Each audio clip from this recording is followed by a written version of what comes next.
Nothing on a SlingFin tent is there by accident. All the little pieces and parts that we put on these shelters are there because either somebody asked us to be there or we know that it should be there from personal experience. One of those things is really small, and I don't know if you can see it, but the way that this is sewn is actually really vital to the life expectancy of a shelter. What we've done is taken a material called grosgrain, which is normally not very resistant to UV degradation, and we've wrapped it in our special custom-made titanium dioxide coated fabric, and that allows the tent to last for a lot longer, because normally here's your chain. This is the link that's holding your tent body to the frame, and if that's not very strong, then your whole thing's going to fall apart. So all these little details that we've seen things break down over the years and experience of design has allowed us to figure out where and why to put certain things that'll give you a much longer lasting product. The webbing straps at the bottom opening of the web truss, where we have a reflective strip where at night it's much easier to see.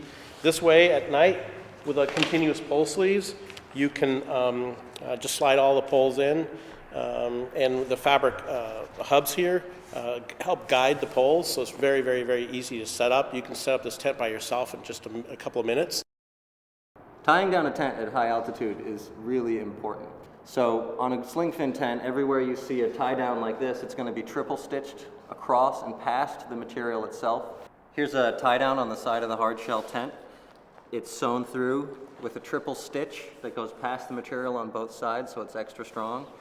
And if you peel back the rainfly here, you can see that it's actually sewn through another time to another piece of fabric that wraps around the web truss and the tent pole, which locks the entire thing together. So when you're tying out to this, you're actually tying out to the frame of the tent, which considerably increases the strength of your entire structure.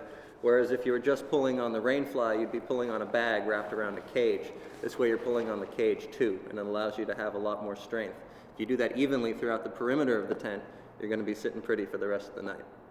Set up, and we have at all the openings reflective grosgrain here, and then we have some tensioning devices at the end of each of the pole sleeves, which allows you to even further strengthen the structure. People asked us about the color of our tents. Why would you make a mountaineering tent white?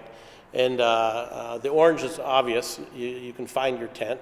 The white, what it does is it allows more light into the tent, which is actually very nice, especially when you're camping for days and weeks on end, and you're especially at altitude where you're in the tent a long time. But you still need to be able to find your tent, and that's why we have reflective guy-out loops on the fly sheet, and we have reflective guy-out reinforcements on the web truss. Especially at night or when it's starting to get dark with your headlamp, you can see this from a ways away. So it really helps to find your structure, which is kind of your life support system, so you really need to figure that out. Something you commonly encounter at high altitudes in cold weather is spindrift. And spindrift are really tiny particles of ice and snow that get blown around by the wind. They're famous for getting up and under and in everything that you have when it's a really windy night outside. Most conventional mountaineering tents don't have a snow flap. Some of them do. Snow flaps are good because you can take them out like this, pile some snow on top of it, and it stops the spindrift from coming up underneath the tent. Something that's totally unique to SlingFin tents is not only does every mountaineering tent we have come standard with a snow flap, but our snow flaps have the ability of going underneath the tent.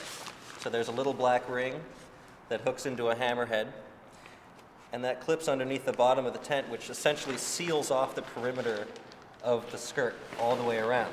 You can repeat this every time you go around the tent where the 2 points of the corners meet, and that'll really seal off the bottom of the tent and seal off all the spindrift that's going to try and get into your shelter. And then this way also, with a fly sheet only, by having that feature, by being able to put it underneath, if you don't have the tent body, then you have a very more, even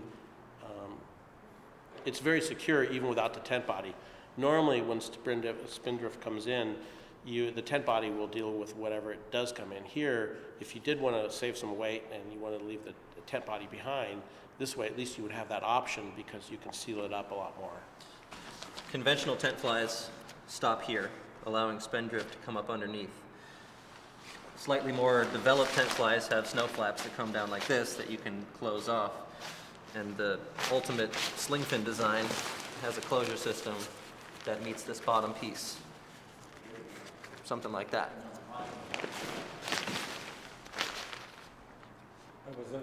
We did it. Nice.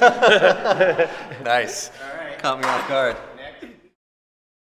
And with the tensile structures, it's all about the details. You know, the tent, the shock cord, the pole diameter, the pole, the tube thickness, the alloy, the yield strength, all those things.